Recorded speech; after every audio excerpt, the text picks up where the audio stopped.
তুমি চলে যাবে বলতেই বুকের মধ্যে পাড় ভাঙার শব্দ শুনি। উঠে দাঁড়াতেই দুপুরের খুব গরম হাওয়া বয়, শাঁসের কাজ ভাঙতে শুরু করে। দরজা থেকে যখন এক পা বাড়াও, আমি দুই চোখে কিছুই দেখি না। এর নাম তোমার বিদায়। আচ্ছা আসি, শুভরাত্রি, খোদা হাফেজ। তোমাকে আরেকটু বসতে বললেই তুমি যখন মাথা নেড়ে না না বলো, সঙ্গে সঙ্গে সব মাধবীলতার ঝোপ ভেঙে পড়ে। তুমি চলে যাওয়ার জন্যে যখন সিঁড়ি দিয়ে নামতে থাকো, তৎক্ষণাৎ পৃথিবীর আরো কিছু বনাঞ্চল উজাড় হয়ে যায়।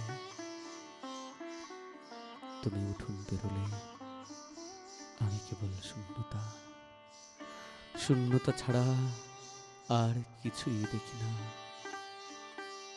আমার প্রিয় গ্রন্থগুলির সব পৃষ্ঠা কালো কালিতে ঢেকে যায়। অথচ অথচ চোখের আড়াল অর্থ কতটুকু যাওয়া, কত দূর যাওয়া। হয়তো হয়তো নীলক্ষেত থেকে বনানী, ঢাকা থেকে ফ্রাঙ্কফুর্ট। তবু তুমি চলে যাবে বলতে বুকের মধ্যে মোচড় দিয়ে ওঠে